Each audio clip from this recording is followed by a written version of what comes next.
Captain Marcus Holt walked across the bridge of his ship, the UES Defiant. His boots made soft sounds on the metal floor as he moved between the control stations. The ship was big enough to hold 180 people, and they were all going home after a successful mining trip to the outer planets. Marcus looked out the front window at the stars. They looked peaceful, like tiny diamonds scattered across black cloth. But peace never lasted long in space, and Marcus knew that better than most people. The warning sounds started screaming through the bridge. Red lights flashed on every control panel, and the crew moved quickly to their positions. "Captain, we have 6 ships coming out of hyperspace," said Lieutenant Emma Torres from her station. Her fingers danced over the controls as she tried to get more information. "They are not like any ships in our database." Marcus felt his stomach tighten, but his face stayed calm. He had been a captain for 15 years, and he learned long ago that showing fear made his crew afraid too. "Show me what we are dealing with." The main screen flickered to life. 6 alien ships hung in space around them, their hulls glowing with strange blue and green lights. They looked like giant sea creatures made of metal and energy.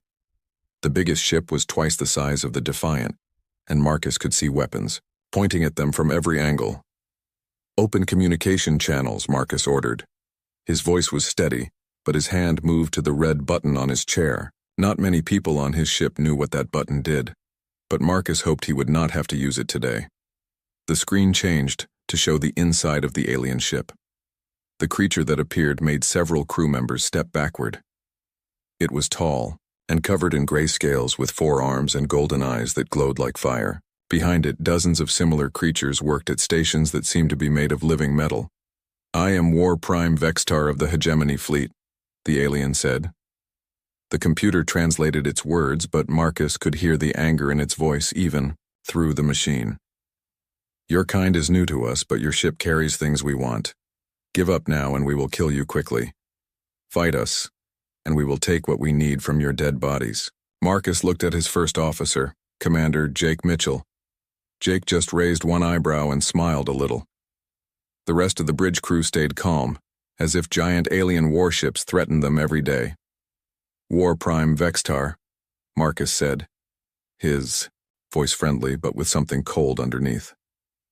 "Thank you for the offer, but we will have to say no." The alien's golden eyes became thin lines. "You do not understand, small creature. We are the strongest hunters in 17 star systems. We have destroyed civilizations that were old when your world was still learning to make fire. This is not a discussion." "No," Marcus agreed, his voice becoming very quiet and dangerous. "It really is not." The screen went black. For a moment, space was quiet except for the sound of the ship's engines and the soft beeping of computers. Then the alien ships began to glow as they charged their weapons. "Sir," Torres called out, "they are powering up what looks like plasma cannons. The energy readings are very high." "Chief Engineer Walsh to the bridge," came a rough voice over the intercom. "All systems are running perfectly. Should we show them what real power looks like?" Marcus nodded to Mitchell, who pressed several buttons on his control panel. Warning lights filled the bridge with red light as metal shields slid over the windows. "All crew, this is the captain," Marcus announced to the whole ship. "Battle stations. Remember what we learned in training. They started the fight, we finish it." The crew moved like they had practiced this many times. In the engine room, Chief Walsh smiled as he looked at displays that showed power levels most alien species could not even dream of. The Defiant was not just an exploration ship, though it looked like one from the outside.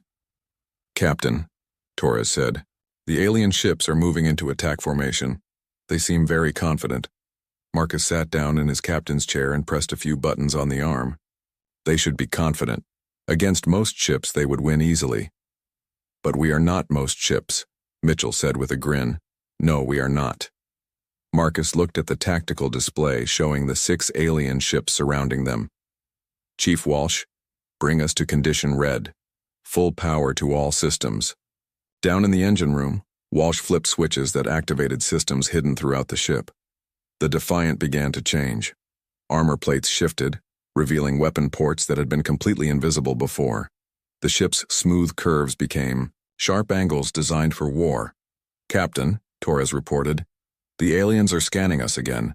I think they are confused by what they are seeing. Let them be confused for a few more seconds, Marcus said. Then we will give them something to really think about.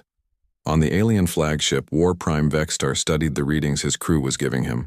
The human ship looked different now, more dangerous, but their weapons still seemed weak compared to hegemony technology. Fire all weapons, he ordered. Turn that ship into space dust. 6 beams of superheated plasma shot through space toward the Defiant. Each beam was powerful enough to destroy a small moon.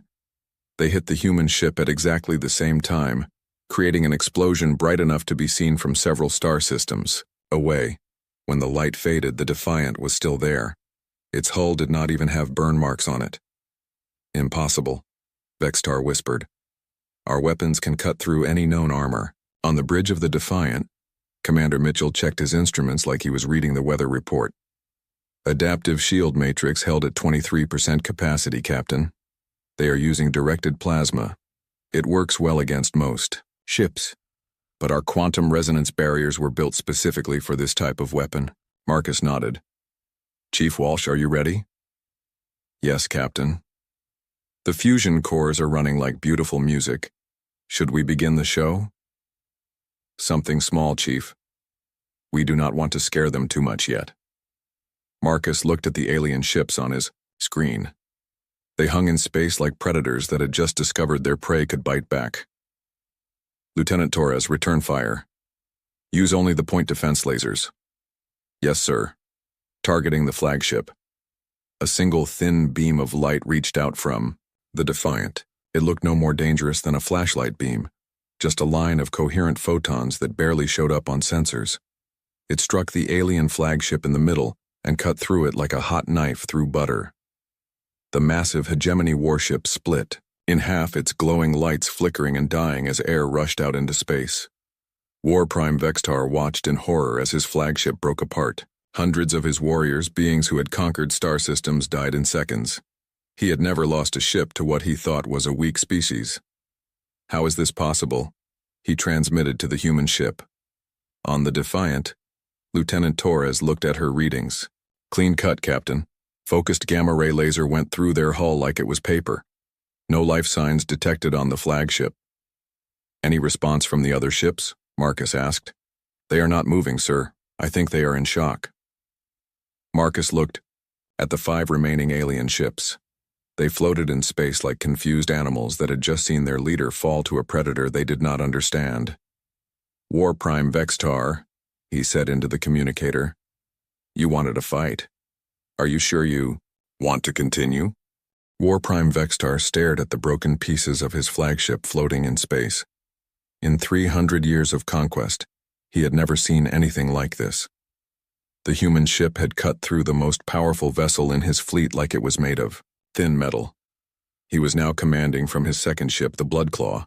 Around him, his crew worked frantically at their stations, trying to understand what had just happened.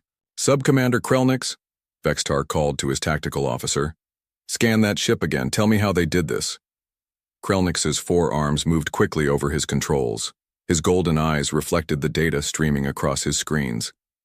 War Prime, their weapon readings are still minimal. The beam that destroyed our flagship barely registered on our sensors. It should not have been able to penetrate our armor. But it did, Vextar said, his voice filled with rage and something he had not felt in decades, fear. It cut through the Devourer like it was nothing. On the bridge of the Defiant, Captain Marcus watched the alien ships through his view screen. They were keeping their distance now, no longer confident in their ability to win an easy victory. Captain, Lieutenant Torres reported from her station. The remaining 5 ships are spreading out. They appear to be preparing for another attack, but they are being more careful this time. Commander Mitchell looked up from his tactical display.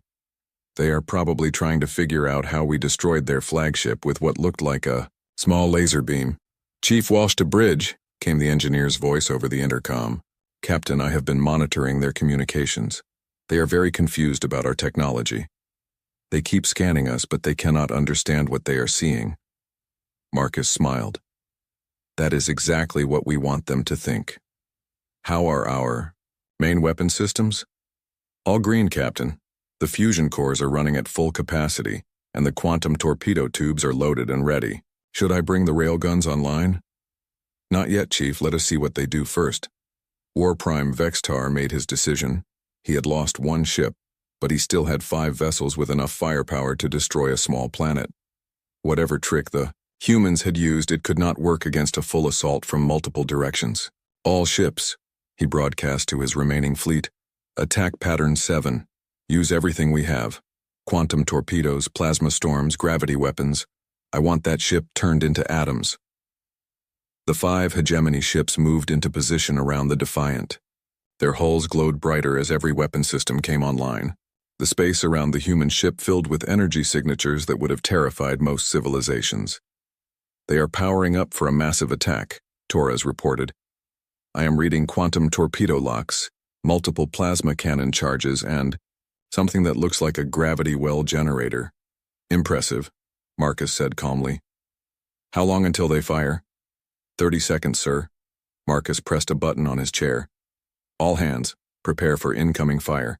This might get bumpy. The alien attack came like a storm of pure destruction.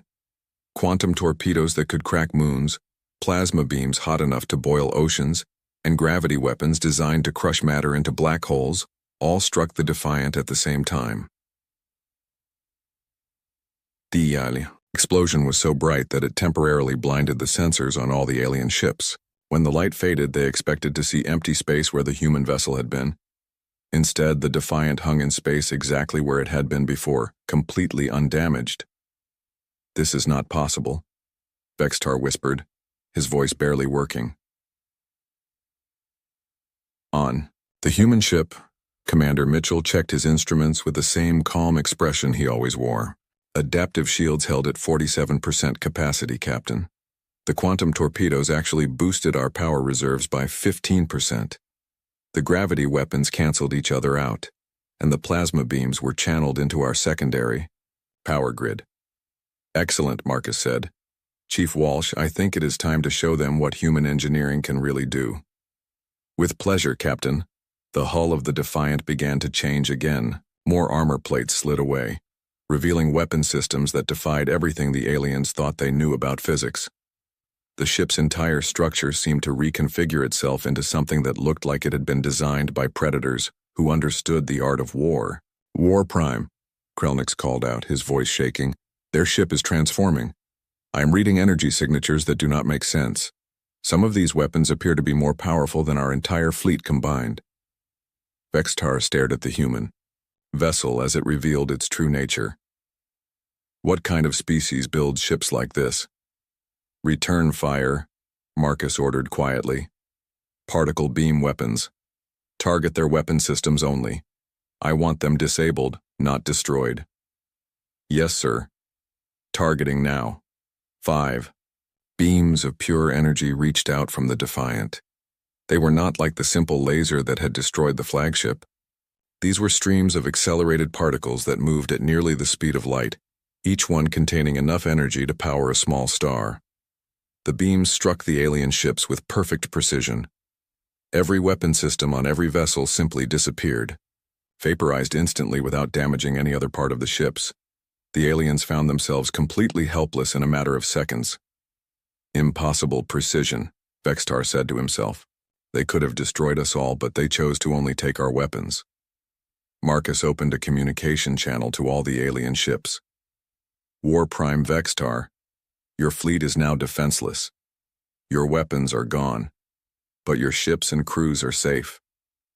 Do you understand what this means? Vextar thought about the question. The humans could have killed everyone in his fleet, but they had chosen not to. They had shown mercy to enemies who had attacked them without warning. You could have destroyed us, he said. Yes, Marcus replied. We could have. But humanity learned long ago that the strongest species is not the one that can cause the most destruction. It is the one that knows when not to destroy. Why? Vextar asked. Why show mercy to enemies? Because, Marcus said, sometimes enemies can become something better. But that is a choice you have to make. Before Vextar could respond, new alarms started sounding on his bridge. His communications officer turned to him with wide, frightened eyes. War Prime. We are receiving priority transmissions from Hegemony High Command. Fleetmaster Torgan is demanding to know why we engaged an unknown species without authorization. Vextar felt his blood turn cold. Fleetmaster Torgan was the supreme commander of all Hegemony military forces. If he was getting involved personally, this situation was about to become much more dangerous. Put him through, Vextar said. The view screen showed an alien even more terrifying than Vextar. Fleetmaster Torgan was covered in battle scars. His golden eyes burned with the fire of 1,000 conquered worlds, and his voice carried the authority of absolute power. War Prime Vextar, you will explain why you attacked an unknown species without permission from High Command. Fleetmaster, these humans possess technology beyond our understanding. They destroyed the Devourer with a single shot and disabled our entire fleet without— Silence! Torgan's roar cut across space. You have made contact with a species we know nothing about. You will hold your position until the Grand Fleet arrives to deal with this situation properly. Marcus raised an eyebrow. Grand Fleet? That sounds serious. Lieutenant Torres checked her long-range sensors. Captain, I am detecting massive hyperspace distortions throughout this sector. Whatever is coming, it is very big. Marcus sat back in his chair and considered the situation. The Defiant had been designed to look like a simple exploration vessel while carrying enough firepower to fight a small war. But if an entire alien fleet was coming, things were about to get much more complicated. All stations, maintain battle. Readiness, he ordered. And someone get me a direct line to Admiral Ross. I think she needs to know what is happening out here. 3 hours passed like years. War Prime Vextar sat on his bridge, watching his disabled ships float helplessly in space. His crew had tried everything to restore their weapons, but the human particle beams had been too precise. Every weapon system was completely destroyed while life support and engines remained perfectly functional. War Prime, his communications officer reported. Fleetmaster Torgan is demanding hourly updates on the human vessel's activities. What activities? Vextar asked bitterly. They are just sitting there, waiting. They could destroy us at any moment, but they choose not to. I do not understand these creatures. On the Defiant, Captain Marcus stood near the main view screen watching the stars. The alien ships had not moved since he disabled their weapons, and long-range sensors showed massive distortions in hyperspace. Something very large was coming. Captain, Lieutenant Torres called from her station. I have Admiral Ross on Priority Channel 7. The view screen split to show a woman with steel-gray hair and the bearing of someone who had commanded fleets in real wars. Behind her, Marcus could see the bridge of a much larger ship. Marcus, Admiral Catherine Ross said simply, report your status. First contact situation, Admiral. The Hegemony fleet attacked without warning, claiming they were going to kill my crew and steal our cargo. I was forced to defend the ship. Casualties on our side? None, Admiral. One alien vessel destroyed when they refused to stop firing after warning shots. 5 vessels disabled but crews intact. Admiral Ross nodded grimly. And their current status? They have called for reinforcements. Something called a Grand Fleet is on its way. Estimated arrival in 1 hour. How many ships? Marcus looked at Torres, who checked her sensors again. Long-range scans suggest approximately 200 vessels, Admiral. Some of them are very large. For the first time in his military career, Marcus saw Admiral Ross smile in a way that made him glad she was on his side. 200 ships. They really want to make an impression. Admiral, the Defiant was designed to handle small engagements, not fleet actions. If they bring that much firepower— Marcus, the Admiral interrupted. Do you remember what I told you when we gave you command of that ship? Marcus thought back to the day he had first seen the Defiant in its construction. Doc, Admiral Ross had personally briefed him on its real capabilities. You said the Defiant was a test, a way to see how other species would react to what appeared to be a helpless human vessel. And what did we learn today? That the Hegemony attacks first and asks questions later. Exactly. Admiral Ross looked at something off-screen, then back at Marcus. The Grand Fleet's arrival will trigger Protocol 7. Are you prepared for that? Protocol 7 was not something Marcus liked to think about. It was humanity's response to encountering a hostile alien civilization that posed a real threat to human space. Yes, Admiral. All systems are ready. The communication ended and Marcus turned to his crew. They all knew what Protocol 7 meant, even if they had never seen it implemented before. All hands, Marcus announced over the ship's communication system. This is the captain. In approximately 1 hour, we will be dealing with a much larger alien fleet. Remember your training, trust your equipment, and follow your orders. We are representing all of humanity today. Commander Mitchell looked up from his station. Captain, should I inform the crew about what they are really flying? They will find out soon enough, Marcus replied. Exactly 58 minutes later, space around the Defiant began to twist and bend as ships dropped out of hyperspace. The Hegemony Grand Fleet was everything their intelligence had suggested, and more. 200 warships materialized in perfect formation, ranging from sleek destroyers to massive dreadnoughts that looked like they could fight planets and win. At the center of the fleet hung the Absolute, a fortress ship over 1 kilometer long that served as the mobile headquarters for the Hegemony's military operations. The sight would have terrified most civilizations. The combined firepower of the Grand Fleet could turn entire solar systems into clouds of radioactive dust. Fleet Master Torgan appeared on the main view screen, his scarred features twisted in contempt as he studied the small human vessel that had somehow defeated 6 of his ships. I am Fleet Master Torgan, Supreme Commander of the Hegemony War Machine, he announced. His voice carried the authority of someone who had never known defeat. In my 3 centuries of service, I have crushed 47 civilizations and claimed the resources of over 200 worlds. Your species ends here. Marcus studied the alien fleet through his tactical display. Each ship was a masterpiece of military engineering, designed by a species that had perfected the art of conquest over thousands of years. That is quite a record, Fleet Master, Marcus replied calmly. Tell me, how many of those 47 civilizations tried to negotiate before you destroyed them? All of them, Torgan replied without hesitation. Weakness disguised as diplomacy. The galaxy belongs to the strong. I see. Marcus turned to his communications officer. Lieutenant Rodriguez, open a priority channel to Terra Command. Authorization code Omega 77. Every human on the bridge straightened slightly. Authorization code Omega 77 was not something used lightly. It meant that humanity itself was under threat, and all resources were to be committed to the defense of the species. Moments later, Admiral Ross appeared on a secondary screen. But now Marcus could see more of her ship's bridge, and what he saw made him smile grimly. The Terra's Wrath was humanity's greatest achievement in military engineering, a ship designed to fight wars across interstellar distances. Captain Holt, Admiral Ross said, execute Protocol 7. Yes, Admiral. Marcus turned to his crew. All stations, this is no longer a diplomatic mission.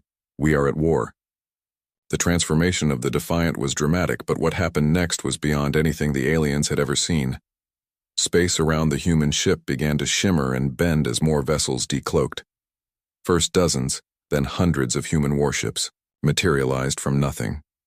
Each one was larger and more advanced than the Defiant, and their weapon signatures made the Hegemony fleet look like toys.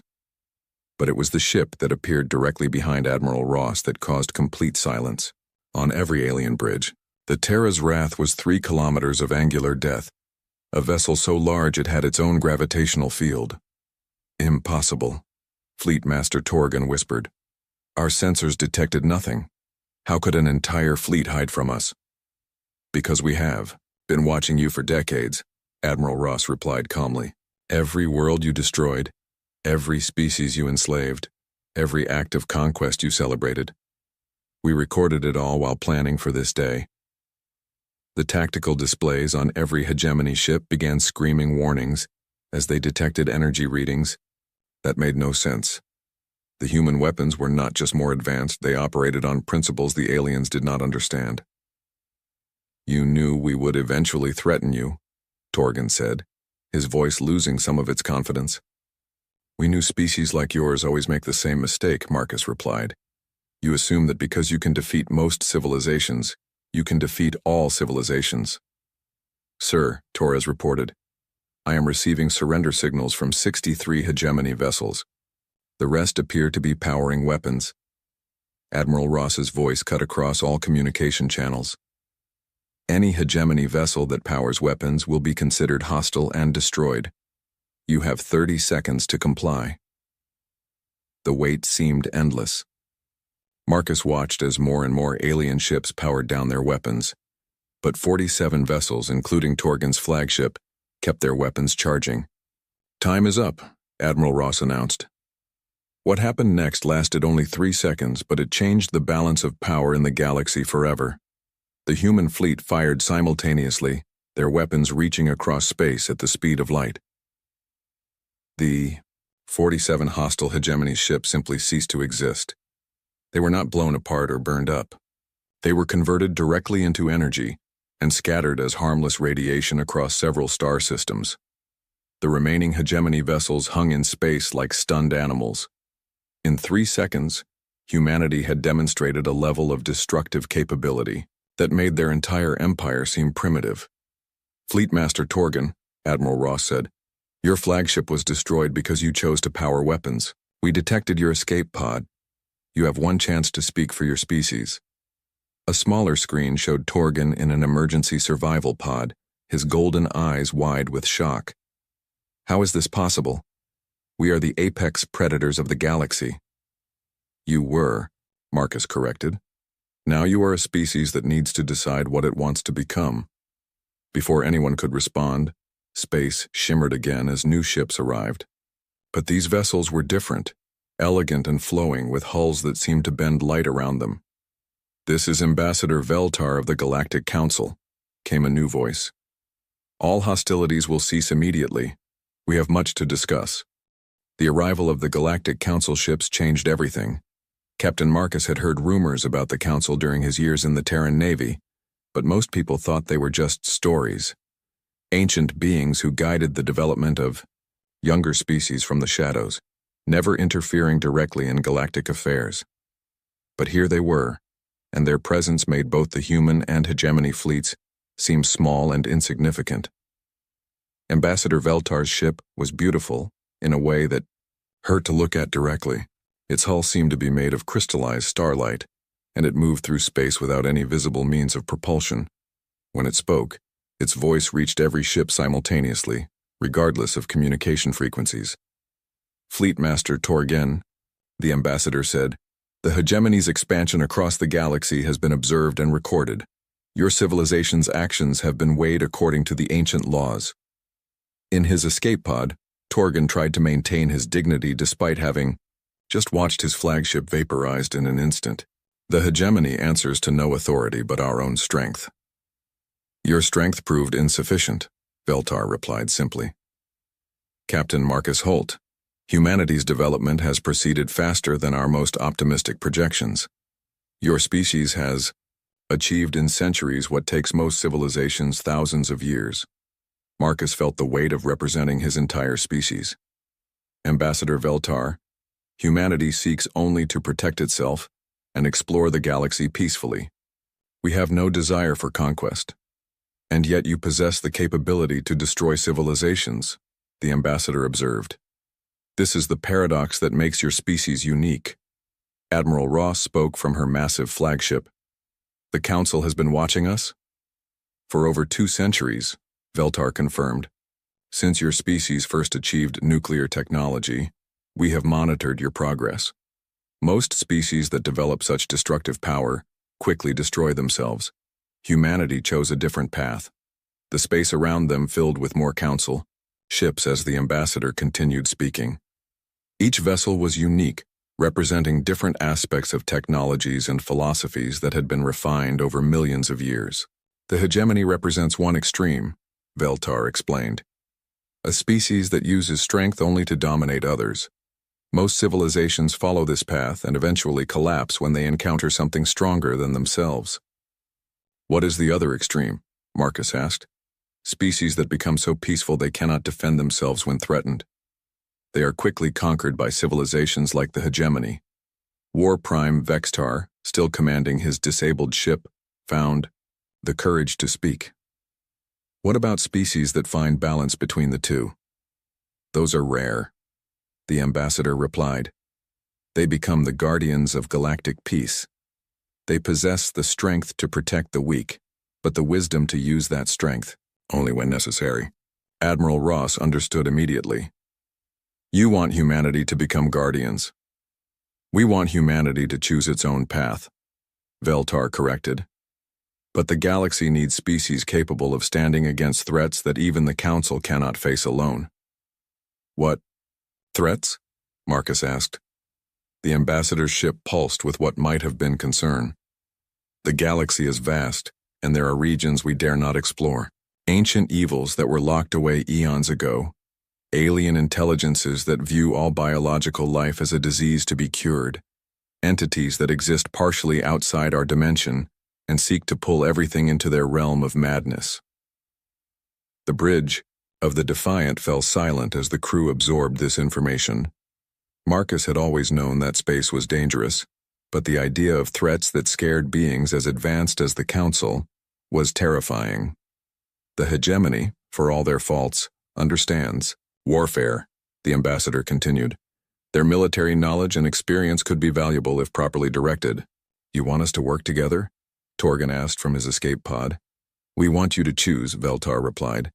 The hegemony can continue its path of conquest until it encounters something that destroys it completely, or it can learn new ways to use its strength.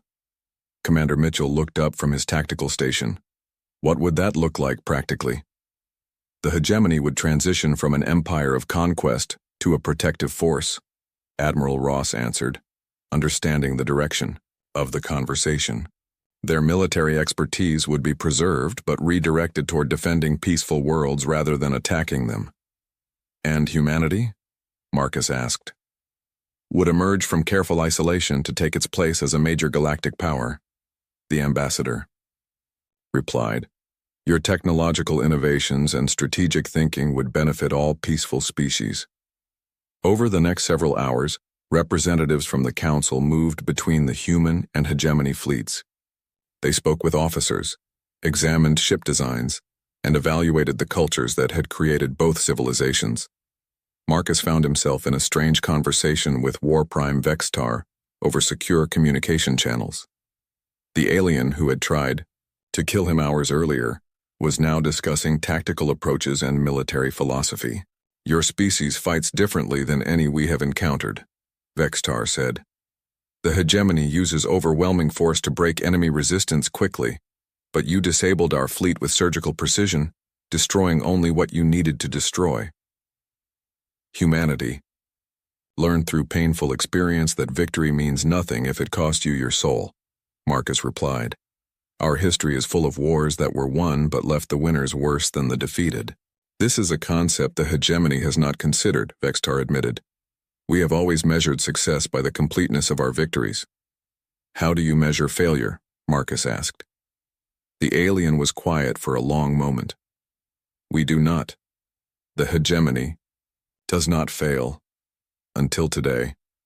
Until today, Vextar agreed. On the Terra's Wrath, Admiral Ross was having a different conversation with Fleet Master Torgan, who had been brought aboard a Council ship for negotiations. Your species has two choices, she told him bluntly. Evolution or extinction. The galaxy is changing, and civilizations that cannot adapt get left behind. What would evolution look like for the hegemony? Torgan asked. Keep your military structure and expertise, but change your objectives. Instead of conquering worlds, protect them. Instead of enslaving species, defend their right to develop freely. And in return, you survive.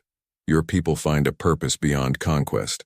And when the real threats emerge from the dark spaces between stars, you will be ready to fight battles that actually matter. Ambassador Veltar appeared on the communication screen. Fleet Master, the Council offers the hegemony a chance to join the Galactic Protective Alliance. Your military knowledge would be invaluable in training other species to defend themselves. What about the worlds we have already conquered? Torgan asked. They will be granted independence, and offered Council protection during their transition to self-governance, the ambassador replied. The hegemony will provide resources and assistance to help rebuild what was destroyed. This will not be popular with my people, Torgan warned. We have built our entire civilization around conquest and dominance. Change is never easy, Admiral, Ross agreed, but it is better than the alternative, which is continued expansion until you encounter something that makes humanity look peaceful by comparison. The negotiations continued through the night. Gradually, the framework of a new galactic order began to take shape. The hegemony would return to their space to begin the difficult process of transforming from conquerors to protectors. Humanity would step forward from its careful hiding to become a visible force for stability and technological advancement. And the Council would finally emerge from the shadows, no longer content to guide from a distance as new threats gathered in the darkness beyond the galactic rim. As the various fleets prepared to depart, Captain Marcus received a final message from War Prime Vextar. Captain, when we first encountered your ship, we expected to add another easy victory to our record. Instead, we learned that true strength comes from knowing when to use power and when to show mercy. Marcus smiled as he watched the former hegemony fleet begin its journey home. War Prime, humanity has a saying, the best battles are the ones you never have to fight. Today, everyone learned something valuable. But even as the fleets dispersed and the immediate crisis ended, long-range sensors detected troubling signals from the galactic rim.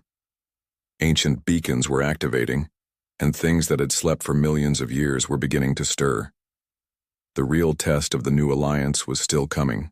6 months after the first encounter between humanity and the hegemony, the galaxy looked very different. Captain Marcus stood on the observation deck of the newly constructed Harmony Station, watching ships from dozens of species dock at the massive space station that had become the center of the new Galactic Protective Alliance. The station was a marvel of combined engineering. Human technological innovation, hegemony military architecture, and Council advanced materials science had created something that was greater than the sum of its parts. Ships that had once fought each other now worked together to defend peaceful worlds from threats that emerged from the dark spaces between stars. Captain, Lieutenant Torres approached from behind. The morning briefing is about to begin. Defense Coordinator Vextar is reporting in from the Outer Rim Patrol. Marcus nodded and made his way to the command center. The former War Prime had adapted to his new role with surprising enthusiasm. Leading defense fleets against genuine threats proved to be far more satisfying than conquering helpless civilizations.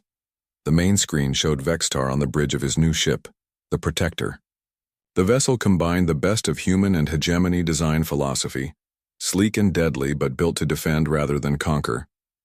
Captain Marcus, Vextar began his report. We have completed the evacuation of the Kepler 438 system. The ancient machines have awakened on 3 worlds, but we managed to get all civilian populations to safety before they became fully active. Any casualties? Marcus asked. None among the evacuees. We lost 2 ships when the machines activated their defensive systems, but the crews had time to evacuate. These ancient weapons are unlike anything we have encountered before, Admiral. Ross appeared on another screen from her flagship. The Council archive suggests these machines are remnants of a civilization that existed over 1 million years ago. They were designed to activate when specific conditions were met. What conditions? Marcus asked. Ambassador Veltar's voice filled the command center, though the Council representative remained invisible as always. Large-scale space battles seemed to trigger their awakening protocols, the energy signatures from weapons fire act, as alarm signals. So our fight with the hegemony fleet woke them up, Marcus realized. Partially. But they were already beginning to stir. Something else is activating them from beyond the galactic rim. Commander Mitchell, now serving as the station's tactical coordinator, pulled up a galactic map showing the locations where ancient machines had become active. The pattern was clear and disturbing. They are forming a defensive perimeter around the entire galaxy, he reported. Whatever they are designed to protect against is coming from intergalactic space. The briefing continued with reports from other sectors. Human exploration vessels were discovering more evidence of ancient civilizations that had simply vanished millions of years ago. Hegemony patrol fleets were finding worlds stripped of all biological life, but with no signs of what had caused the destruction. Defense Coordinator Vextar, Admiral Ross addressed the alien commander. "How are your people adapting to their new role?" Vextar's golden eyes reflected something that might have been pride. "Better than expected, Admiral. Many of our warriors were growing tired of conquering defenseless worlds. Fighting real threats gives them a sense of purpose they had not experienced in centuries. And the conquered worlds? Most are thriving under self-governance. We have provided resources and technical assistance to help them rebuild. Some have even requested to join the Alliance as full members." Marcus was pleased to hear this. The transition from Empire to Protectorate had not been easy, but it was working better than anyone had dared hope. "Captain," Torres interrupted, "we are receiving a priority transmission from the Deep Space Monitoring Station. Something big is coming." The main screen switched to show Dr. Sarah Kim, the chief scientist at humanity's most distant observation post. Behind her, banks of sensors and computers processed data from the void between galaxies. "Captain Marcus, we have detected a massive object approaching the galaxy from the direction of Andromeda. It is artificial, approximately the size of a small moon, and it is definitely not friendly." "How do you know it is not friendly?" Marcus asked. "Because it just destroyed the Omega-7 probe network. 300 automated sensors gone in seconds. The energy signature is unlike anything in our databases. Ambassador Veltar's presence seemed to darken the command center." "The Devourers have found us." "Devourers?" Admiral Ross asked. "A species that exists partially outside normal spacetime. They consume entire galaxies, converting all matter and energy into something else. We thought they had moved beyond this region of the universe." "How long do we have?" Marcus asked. "Based on current velocity, approximately 18 months until it reaches the outer rim of our galaxy." The command center fell silent as everyone absorbed this information. An enemy that could destroy galaxies was beyond anything they had prepared for, even with their combined fleets. "There is one possibility," Veltar continued. "The ancient machines that are awakening were left behind by civilizations that fought the Devourers before. If we can understand how to activate them properly, they might provide the weapons we need." "And if we cannot?" Vextar asked. "Then we evacuate as many species as possible and retreat to the next galaxy, hoping the Devourers do not follow." Marcus looked around the command center at the faces of people who had become his extended family over the past months. Humans, former hegemony warriors, council representatives, and members of dozens of other species all working together toward a common goal. "We do not retreat," he said firmly. "This is our galaxy, our home. If something wants to take it from us, it will have to fight for every star." Admiral Ross smiled grimly. "Agreed. What do we need to do?" "We wake up everything the ancients left behind," Marcus replied. "Every machine, every weapon, every defense system they built. We study their technology, we adapt it to our needs, and we show these Devourers what happens when they threaten our home." Over the following weeks, the Alliance threw all its resources into understanding the ancient technology. Human scientists worked alongside hegemony engineers and council researchers to decode machines that operated on principles beyond current understanding. Slowly, a picture emerged of the previous war against the Devourers. Multiple galactic civilizations had united to build weapons capable of fighting entities that existed partially outside normal space. The machines were not just defensive systems. They were the components of a weapon system designed to function across the entire galaxy. "It is elegant in its simplicity," Dr. Kim reported from her analysis of the ancient archives. "The machines form a network that can channel the energy of every star in the galaxy into a single focused beam.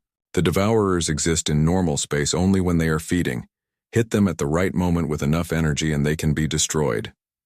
"What is the catch?" Marcus asked, knowing there always was one. "The weapon can only be fired once. Using, it will drain every star in the galaxy, reducing their lifespan by millions of years. We would save the galaxy but doom it to a much shorter existence." "How much shorter?" "Instead of trillions of years, we would have billions." Still enough time for countless civilizations to rise and fall, but significantly less than the natural lifespan of our galaxy. Marcus looked at the assembled representatives of the Alliance. They had come so far from that first encounter, when alien ships had surrounded a single human vessel. Now they faced a choice that would determine the fate of every living being in the galaxy. "We vote," he said simply. "Every member species gets one vote. We decide together." The vote was unanimous. Every species, from the most advanced to the most primitive, chose to fight rather than flee. They would use the ancient weapon, accept the shortened lifespan of their stars, and face whatever consequences came from their decision. As the Devourer continued its approach toward the galaxy, the Alliance worked frantically to prepare the ancient weapon system. Human ingenuity, hegemony, determination, and council wisdom combined with the knowledge of civilizations that had faced this threat before. On the day the Devourer reached the outer rim and began consuming the first star systems, Captain Marcus stood on the bridge of Harmony Station and gave the order that would save the galaxy. "All stations, this is Alliance Command. Fire." The ancient machines awakened across the entire galaxy, drawing power from every star simultaneously.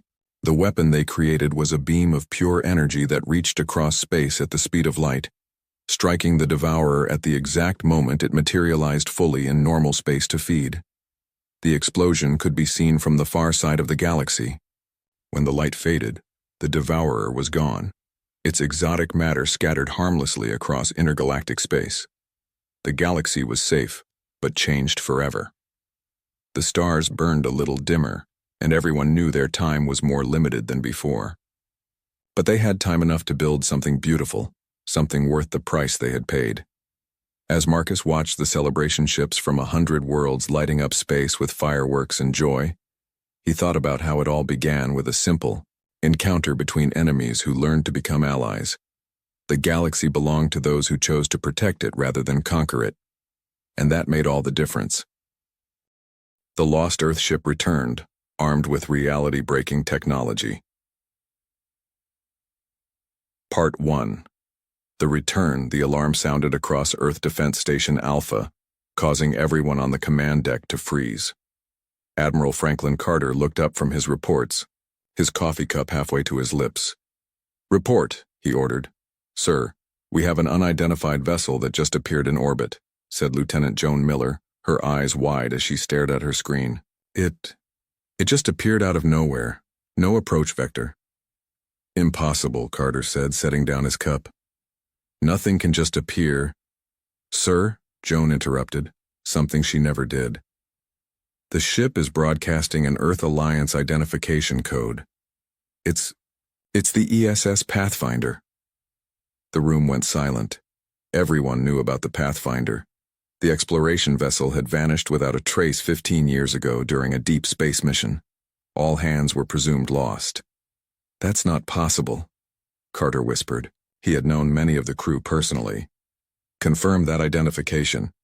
"Confirmed, sir. It's definitely broadcasting the Pathfinder's code. And sir, they're requesting direct communication." Carter straightened his uniform. "Put them through." The main screen flickered to life, and gasps echoed around the command deck. On screen was Commander Allison Wright, looking almost exactly as she had 15 years ago when the Pathfinder disappeared. Her dark hair was pulled back in a neat bun, but her eyes held something different, a depth and intensity that hadn't been there before. "This is Commander Allison Wright of the ESS Pathfinder, requesting permission to dock and meet with Earth Alliance Command," she said calmly. Carter stepped forward. "Commander Wright, this is Admiral Franklin Carter. Your ship has been missing for 15 years. We thought you were dead." A small smile crossed Wright's face. 15 years? Interesting. For us, it's been closer to 7. She leaned toward the camera. "Admiral, I understand this is shocking, but we need to speak urgently. Earth may be in danger." Carter studied her face. Something was off about the ship, too. The camera view behind. Wright showed corridors that glinted with strange geometric patterns that seemed to shift when he wasn't looking directly at them. "Commander, we'll need to follow quarantine protocols." "Of course, Admiral," Wright said, "but I suggest you expedite the process. What we discovered out there changes everything. 3 hours later, Carter led a team of 5 onto the Pathfinder. 2 security officers, a medical doctor, and Earth's leading physicist, Lieutenant Gregory Pearson, joined him. The ship's airlock opened, revealing Commander Wright waiting patiently with her first officer, Ethan Kelly.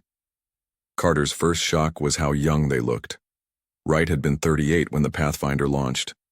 She should be in her 50s now, but she looked no older than 40. "Welcome aboard, Admiral," Wright said, extending her hand. "I apologize for our dramatic return." Carter shook her hand cautiously. "Commander, you understand we have questions." "Countless, I'm sure," she replied. "Please, follow me to the briefing room." As they walked, Carter noticed the strange patterns he had glimpsed on the video call. The walls of the Pathfinder were covered in intricate geometric designs that seemed to shift and move when viewed from the corner of his eye. When he tried to focus directly on them, they appeared to be normal metal panels. "Your ship looks different," he said carefully. Wright nodded. "That's part of what we need to discuss." The briefing room was similarly changed. The standard conference table remained, but the walls featured the same shifting patterns. The entire crew of the Pathfinder waited inside, all 23 of them, all looking too young. "Please sit," Wright offered. As they did, she remained standing. 7 years ago, by our time, we encountered a spatial anomaly near the edge of charted space. When we investigated, we found ourselves in contact with an advanced civilization who call themselves the Architects. Lieutenant Pearson leaned forward. "Another intelligent species? That's the 4th we've encountered, yes," Wright said. "But unlike the others, the Architects exist partially outside our understanding of physics. They perceive reality differently." Wright touched a panel on the wall, and a small device rose from the center of the table. It looked like a metallic cube with no visible seams, covered in the same shifting patterns as the walls. "The Architects gave us technology that allows us to manipulate the fundamental laws of reality within limited spaces." Carter stared at the cube. "That's impossible." "I thought so too," Wright said with a smile. "Ethan, would you demonstrate?" The science officer nodded and placed his hand over the cube. It began to glow softly. He lifted his hand, and a small sphere of light formed above his palm.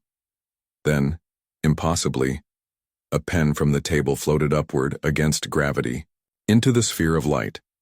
"We can create fields where certain physical laws can be selectively altered," Wright explained. "Gravity, electromagnetic forces, even the passage of time." Pearson stood up and circled the demonstration, his face a mixture of disbelief and wonder. This breaks everything we know about physics." "It doesn't break physics," Wright corrected. "It just shows that reality is more flexible than we understood." Carter remained skeptical. "And these Architects just gave you this technology?" "Why?" Wright's expression grew serious. "Because they knew we would need it." She touched another panel, and a holographic display appeared above the table showing 3 massive angular ships. The Architects were nearly destroyed by an expansionist species called the Vex Imperium. The Vex have conquered dozens of star systems, and according to the Architects' calculations, they're headed toward Earth. "Is this some kind of joke?" Carter asked. Before Wright could answer, the ship's alarm blared. A crew member rushed into the briefing room. "Commander!" 3 large vessels just appeared at the edge of the solar system. They matched the profile of the Vex ships. Carter felt the blood drain from his face. "That's impossible." "Sir," the communications officer said, looking pale. "They're broadcasting a message to Earth. They're demanding our immediate surrender." Wright looked at Carter with sad eyes.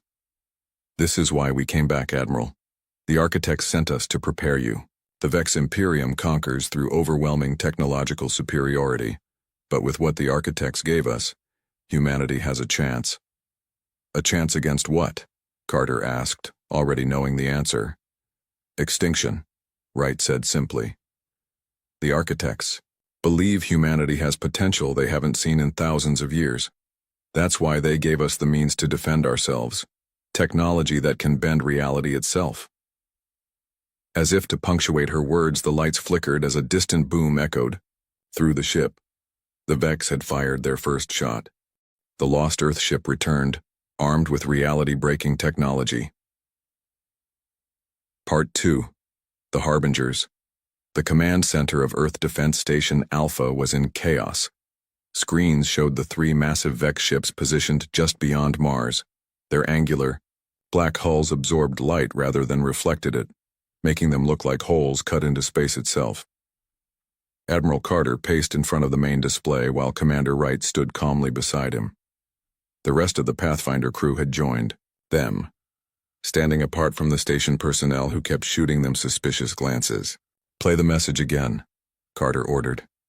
The screen flickered and showed a humanoid figure with gray skin stretched too tight over sharp facial features.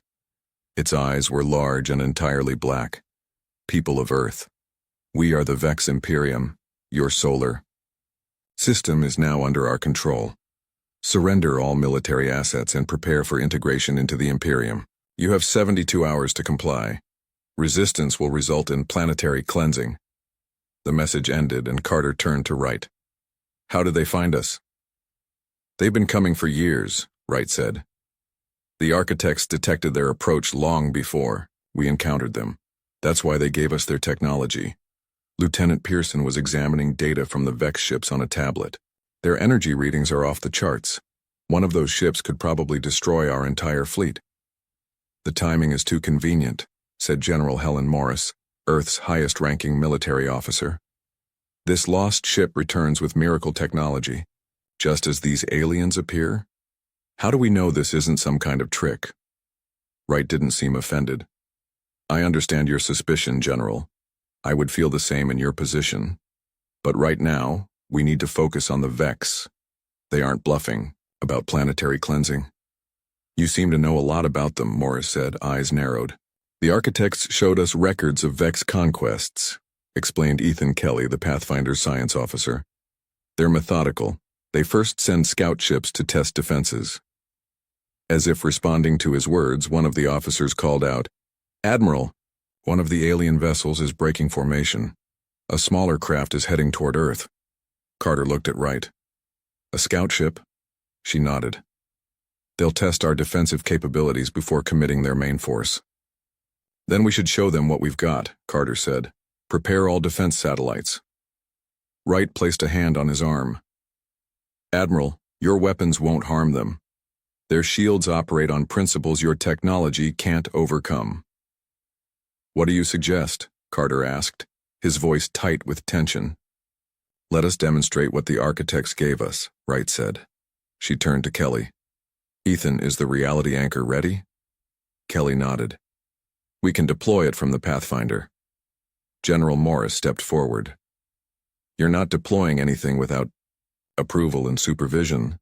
"We don't have time for bureaucracy," Wright argued. "That scout ship will be in weapons range in 17 minutes. Carter looked between them, then made his decision. "Commander Wright, you have provisional authority to demonstrate this technology. General Morris, assign a team to observe. If there's any indication of betrayal, we'll destroy the Pathfinder ourselves." Wright smiled slightly. "That's fair." 20 minutes later, Carter watched from the Pathfinder's bridge as the crew prepared their defense. The Vex scout ship was now visible through the view screen, a smaller version of the main vessels but still 3 times the size of the largest Earth ship. "Reality anchor is ready," Kelly reported from his station. Wright turned to Carter. "Admiral, what you're about to see will challenge everything you understand about physics." She nodded to Kelly, who pressed a sequence on his console. Outside the ship, a small satellite detached from the Pathfinder and moved toward the approaching Vex vessel. "The anchor creates a field where we can selectively alter the laws of physics," Wright explained. "Watch what happens when the Vex weapons enter that field." The scout ship fired, a beam of intense blue energy streaking toward Earth. As it passed near the small satellite, something impossible happened. The beam didn't stop or deflect. It simply transformed, the deadly energy dissipating into countless motes of harmless light that scattered like fireflies. "What just happened?" Carter asked, staring in disbelief.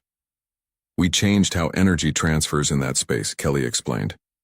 We rewrote the laws of thermodynamics within the field. Their weapons' energy had nowhere to go except to convert to visible light.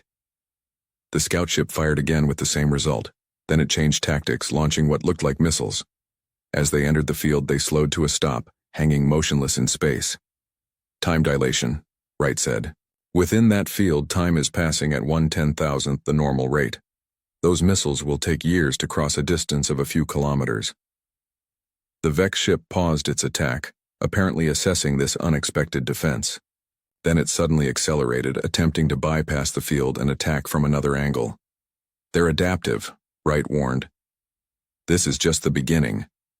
Kelly worked his console again, and the reality anchor moved, expanding its field to intercept the scout ship's new attack vector. This time, when the Vex fired, their beam curved in an impossible arc, looping back toward their own vessel. Space curvature manipulation, Kelly explained. We altered the geometric properties of space itself. The scout ship took evasive action, retreating to a safe distance. Then it simply disappeared, presumably returning to its fleet. They'll report what they've seen, Wright said, and they'll recognize the technology. Carter stared at the empty space where the Vex ship had been. You turned their weapons into light. You stopped time. You bent space itself. This is reality engineering, Wright finished for him, and this was just a small demonstration. The architects built their entire civilization on these principles. Back at the defense station, Carter gathered Earth's military leadership.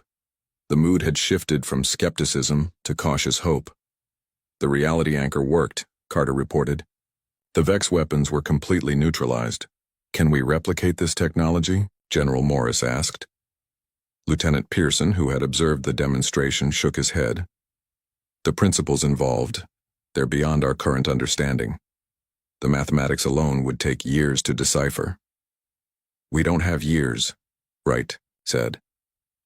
But we can help you implement the existing technology.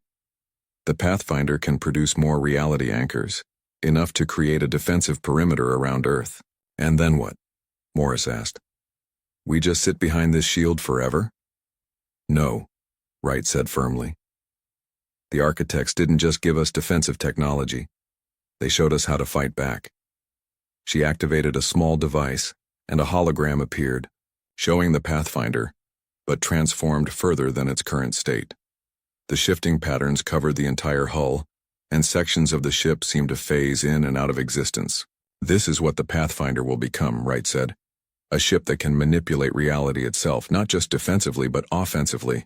The Vex aren't invincible. The architects fought them to a standstill with this technology. And they expect us to finish the fight, Carter realized. Wright nodded gravely. Humanity stands at a crossroads, Admiral. The Vex will return with their full force. When they do, we need to be ready.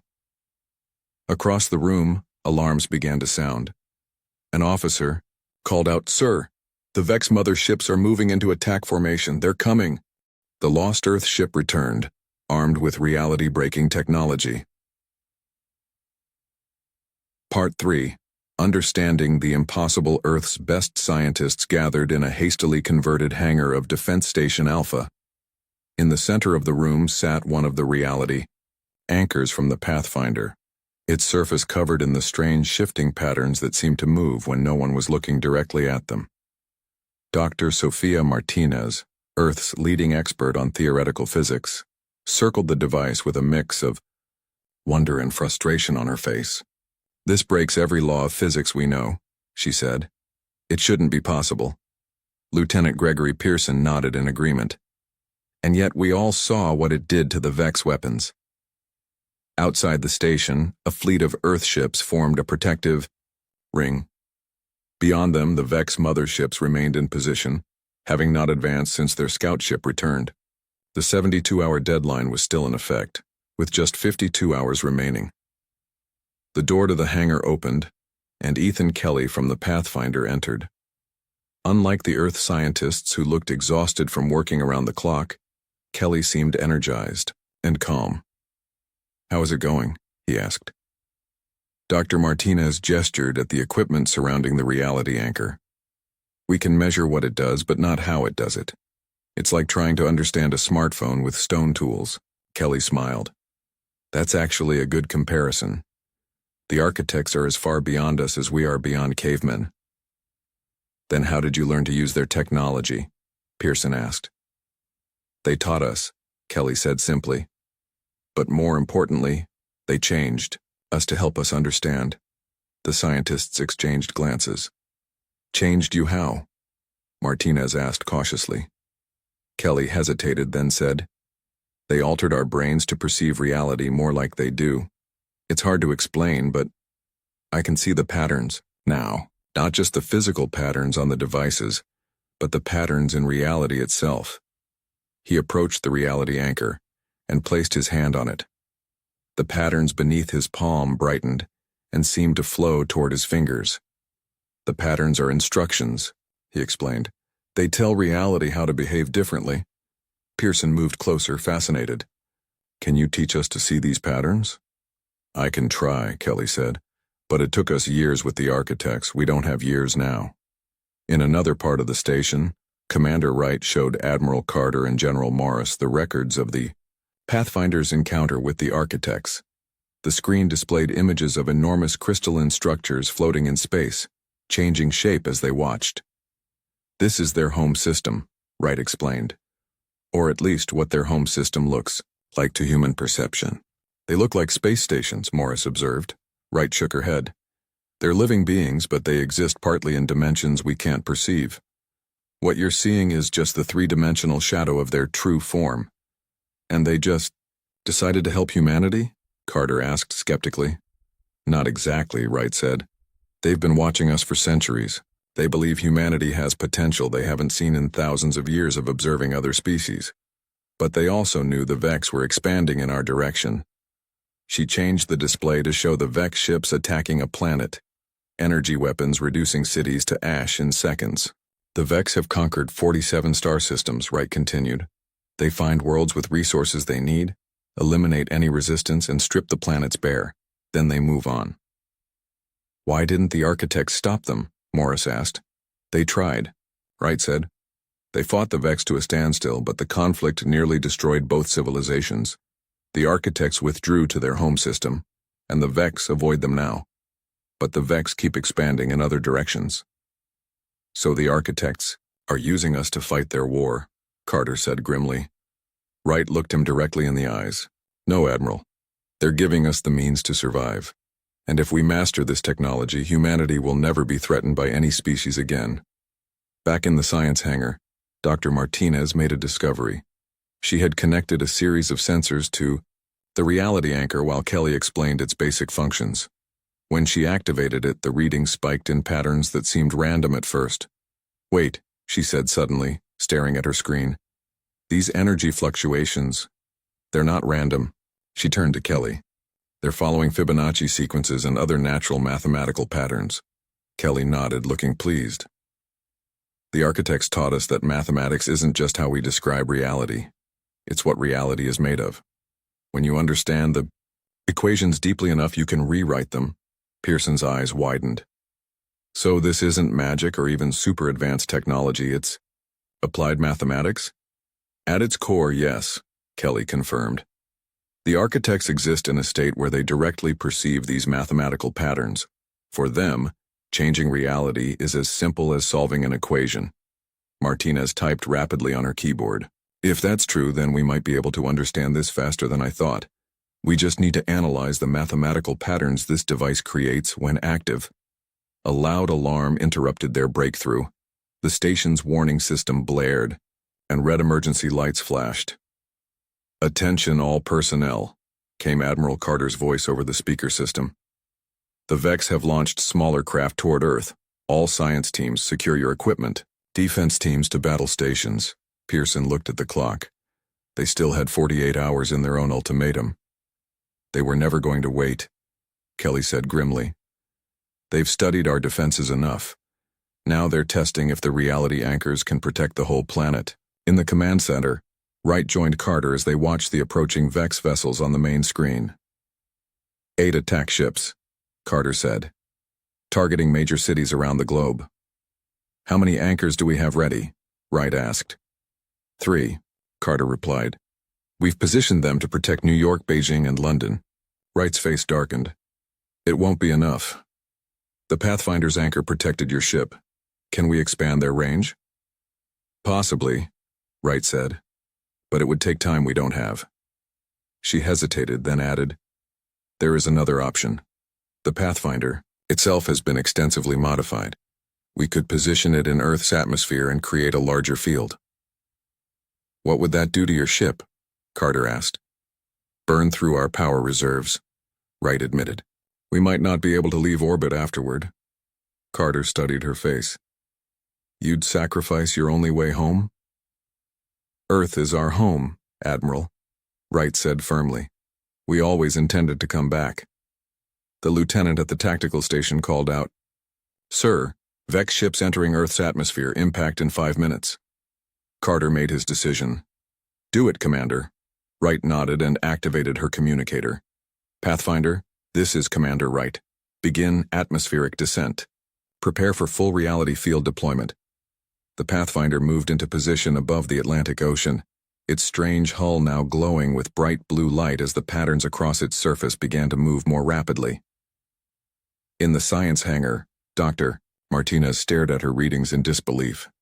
The energy output from the Pathfinder is off the charts. What are they doing? Kelly smiled sadly. Something we hoped we wouldn't need to do so soon. They're creating a reality bubble around the entire planet. The lost Earth ship returned, armed with reality-breaking technology. Part 4. The Battle of Earth. The Pathfinder hovered in Earth's upper atmosphere, its hull pulsing with bright blue light. The strange geometric patterns covering the ship now moved visibly, flowing like liquid across its surface. Inside the ship, Commander Wright stood on the bridge, her hands placed on a control panel that glowed with the same blue light. Reality field expanding, she announced, her voice strained. Covering Northern Hemisphere now. On the main view screen they could see the approaching Vex attack ships, 8 angular vessels cutting through the atmosphere, heading for Earth's major cities. The ships were firing energy weapons at Earth's conventional defenses, destroying satellites and aircraft with ease. Field at 60% coverage, Wright continued. Southern Hemisphere coming online. Admiral Carter watched from Defense Station Alpha as a shimmering, barely visible dome began to form around the planet. It looked like heat distortion in the air, a wavering in reality itself. Will it stop them? He asked over the communication channel. It should, Wright replied. But we've never attempted a field this large before. The first Vex ship reached the edge of the reality field and fired its main weapon. Instead of the beam dissipating into light as it had before, something even stranger happened. The beam seemed to fold in on itself, creating a twisted knot of energy that collapsed into nothing. What just happened? Carter asked. We altered the dimensional properties of space within the field, Wright explained. Their energy weapons try to travel in a straight line, but inside our field, straight lines connect back to themselves. The Vex ships paused their advance, seemingly confused by this new defense. Then they changed tactics, launching physical projectiles instead of energy beams. They're adaptive, Wright warned, adjusting field properties now. As the projectiles entered the reality field, they suddenly sprouted branches, each missile splitting into hundreds of identical copies that became smaller and smaller until they vanished completely. Probability cascade, Wright explained. We're forcing the missiles to experience every possible quantum state simultaneously. They can't maintain physical cohesion. On Earth's surface, populations watched in awe as the sky shimmered and rippled. The strange battle playing out above them was unlike anything humans had ever witnessed. Vex weapons and attacks kept failing, in increasingly bizarre ways as they encountered the reality field. In the science hangar, Dr. Martinez and Lieutenant Pearson worked frantically with Ethan Kelly to understand what was happening. The Pathfinder is creating a bubble where our laws of physics are selectively altered, Kelly explained, pointing to their readings. It's like creating a new set of rules for reality within that space. Can the Vex counter this? Martinez asked. Kelly's expression darkened. Eventually, their technology is highly adaptive, and the Pathfinder can't maintain a field this size for long. As if confirming his words, the lights in the station flickered. On the communication channel, they heard Wright's voice, now clearly strained. Power reserves at 40%. Field stability dropping. 3 of the Vex ships had retreated, but 5 continued their approach, probing for weaknesses in the reality field. One ship found a thin spot and pushed through, heading directly for New York City. New York defense anchor, activate now, Carter ordered. The reality anchor positioned over New York created its own smaller field. When the Vex ship fired on the city, its weapons curved upward, missing their targets completely. The ship tried to descend lower, but suddenly found itself unable to move forward, as if stuck in invisible molasses. Time dilation field, Kelly explained, watching the readings. The anchor is slowing down time for that ship by a factor of 1,000. What seems like seconds to us is hours for them. Similar scenes played out over Beijing and London as Vex ships breached the weakening planetary field, but were countered by the local anchors. However, 2 ships targeted cities without anchor protection, Rio de Janeiro and Cairo. We need more anchors, Carter shouted. We're building them as fast as we can, Martinez replied, but it takes time to program each one. On the Pathfinder's bridge, Wright made a difficult decision. We need to concentrate the field where it's most needed, dropping Southern Hemisphere coverage to reinforce the Northern Shield. As she did this, the reality field visibly strengthened over North America, Europe, and Asia, but faded over the southern half of the planet. The Vex ships immediately detected the change, and 3 vessels moved to attack the now vulnerable southern cities. They're going for Rio, Carter said grimly. We have no defenses there. Wright's voice came over the channel, unnaturally calm. Yes, we do. The Pathfinder suddenly broke from its position and dove toward the southern hemisphere, moving at impossible speed. The ship seemed to stretch and distort as it flew, leaving trails of blue light behind it. It reached Rio just moments before the Vex ship. What is she doing? Carter asked, watching the Pathfinder position itself between the Vex ship and the city. Kelly's eyes widened as he read the energy signatures. She's creating a localized reality pocket. Something we've never tried before. The Vex ship fired, its main weapon directly at the Pathfinder. Instead of defending, the Earth ship seemed to absorb the energy beam. For a moment, nothing happened. Then space itself seemed to ripple outward from the Pathfinder. The Vex ship suddenly twisted as, if being seen through a broken mirror. Its hull stretched and compressed in impossible ways. Then it simply folded in on itself, collapsing into a point of light that quickly vanished. What just happened? Carter demanded. They created a causal loop, Kelly whispered, staring at the readings in disbelief. They trapped the Vex ship in a recursive time sequence where it destroys itself over and over. The Pathfinder didn't stop. It moved to intercept the ship, threatening Cairo, repeating the process. This time, the Vex vessel attempted to escape, but space itself seemed to curve around it, preventing its retreat. Like the first ship, it collapsed into nothing. On the command bridge of Defense Station Alpha, cheers erupted as the tactical display showed 2 enemy ships eliminated. But the celebration was short-lived. The Pathfinder's power signature is fading, reported an officer. They're running on emergency reserves. The communication channel crackled, and Wright's voice came through, now clearly exhausted. We've demonstrated what the technology can do. The remaining Vex ships are retreating to their mother vessels. Commander, your ship's energy levels are critical, Carter said. Return to orbit immediately. Not yet, Wright replied. We need to show the Vex we can hit their motherships too. Kelly shook his head in alarm. They can't. Using the causal loop weapon twice has nearly drained them. A third use could destroy the Pathfinder itself. But the Pathfinder was already climbing back toward space, its hull now pulsing with dim, irregular light. It positioned itself above Earth, facing the 3 massive Vex motherships that remained just beyond the moon's orbit. What is she planning? Carter asked. Something the architects showed us but warned us never to use except in the most desperate circumstances, Kelly replied, his voice tight with worry. They're going to create a probability fracture. On the view screen, the Pathfinder began to glow again, Not with blue light this time, but with a strange purple radiance that hurt the eyes to look at directly. The light built to blinding intensity, then suddenly shot forward in a beam that stretched across space toward the lead Vex mothership. When the beam struck, reality itself seemed to shatter around the massive vessel. The ship appeared to exist in multiple places simultaneously, overlapping versions of itself occupying the same space. These phantom ships flickered and changed, showing different configurations, different states of damage, different positions. They've forced the ship to exist in multiple timelines at once, Kelly explained, his voice filled with awe. The quantum probability wave function has been expanded to macroscopic scale. The Vex mothership struggled against this impossible attack, its own reality manipulation technology trying to counter the effect. For several minutes, the battle of realities continued, with neither side able to gain the advantage. Then suddenly the Pathfinder's beam cut off. The Earth ship drifted, its lights completely dark now. "Pathfinder, report!" Carter called urgently. There was no response. The lost Earth ship returned, armed with reality-breaking technology. Part 5.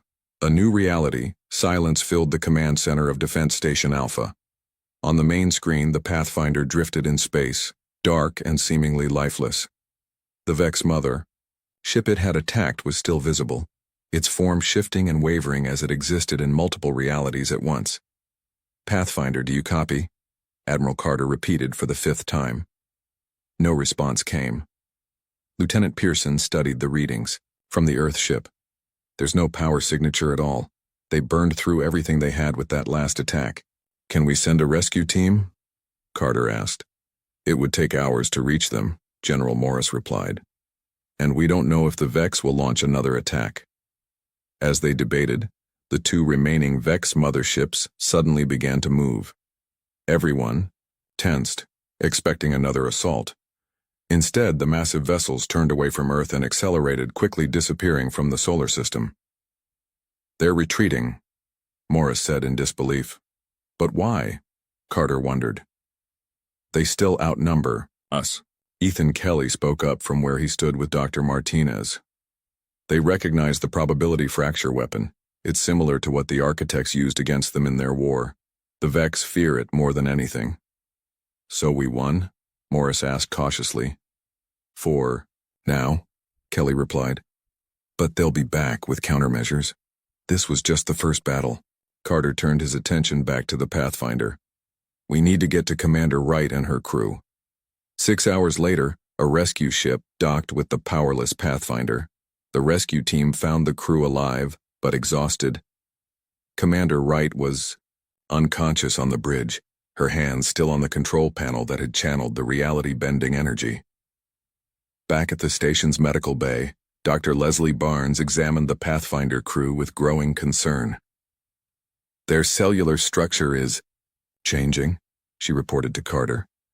"Especially Commander Wright's. It's like their bodies are being rewritten at the quantum level." "Is it dangerous?" Carter asked. "I don't know," Barnes admitted. "It's nothing I've ever seen before, but they're stable for now." Wright regained consciousness the next day. Carter was by her bedside when she opened her eyes. "Did it work?" were her first words. "The Vex retreated," Carter confirmed. "Your ship is being repaired, but it will take time." Wright nodded weakly.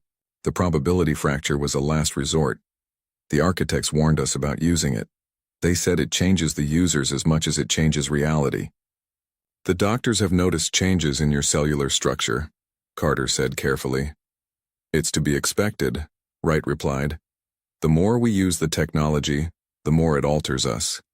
The architects said it's part of the evolution they foresaw for humanity." "Evolution into what?" Carter asked. Before Wright could answer, Dr. Martinez burst into the room. "Admiral, you need to see this," she said excitedly. "We've had a breakthrough with the reality anchors." In the science hangar, Martinez and Pearson had assembled a new version of the reality anchor. It was smaller than the original, with simpler patterns on its surface. "We've been studying the mathematical principles behind the technology," Martinez explained. "With Kelly's help, we've created a more efficient version that Earth can manufacture without direct Pathfinder assistance." How many can we make? Carter asked. Dozens within weeks, Pearson replied. Eventually hundreds. Enough to create a permanent defensive shield around Earth and all our colonies. Carter looked impressed. That quickly? Once we understood the basic principles, it wasn't as alien as we first thought, Martinez said. The mathematics have always existed. We just never thought to apply them this way. Over the next month, Earth's scientists and engineers worked alongside the Pathfinder crew to build new reality anchors and understand more of the architect's technology. Wright recovered her strength, though the doctors continued to monitor the changes in her body.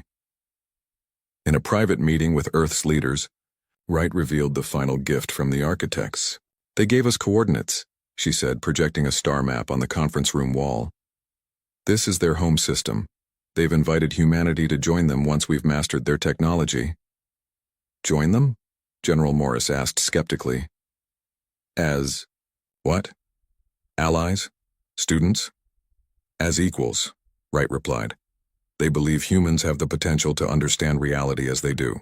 They've been watching us for centuries, and they see something in us that they haven't found in other species. The ability to manipulate reality is a powerful weapon, Morris noted. We could ensure Earth's safety for generations. It's more than a weapon, Wright countered. It's a new way of existing. The architects don't think in terms of weapons and defenses. They see reality itself as fluid, as something that can be shaped for the benefit of all conscious beings. Admiral Carter studied the star map. How long would it take to reach them? With conventional drives, decades, Wright said. But with reality engineering, we could be there in months. The Pathfinder's drive system was only partly converted before we returned to worn Earth. A fully converted ship could fold space itself, making distance meaningless. As they discussed the future, an officer entered the room with urgent news. Sir, we're receiving signals from the Proxima Centauri colony. They've been silent for years, but they're broadcasting again. Put it through, Carter ordered. The main screen activated, showing a woman in a uniform similar to Wright's but with different insignia. This is Captain Lisa Owen of the ESS Horizon, responding to Earth's broadcast about the Vex attack. We encountered a similar species 3 years ago, but were assisted by beings calling themselves the Shapers. The room fell silent in shock. Captain, Owen continued. The Shapers gave us technology that allowed us to defeat the invaders. We've been adapting it to our ships and colony defenses. When we detected the reality fluctuations from your battle, we recognized the signature. Are you working with the architects? Wright stepped forward. Yes. You said the Shapers. What did they look like? We couldn't perceive their true form, Owen replied. They existed partially outside our dimensional reality. Wright turned to Carter, her eyes wide. The architects have been helping other human colonies too. They're preparing all of humanity, not just Earth. In the days that followed, more colonies made contact, each with stories of mysterious advanced beings who had given them pieces of reality manipulation technology.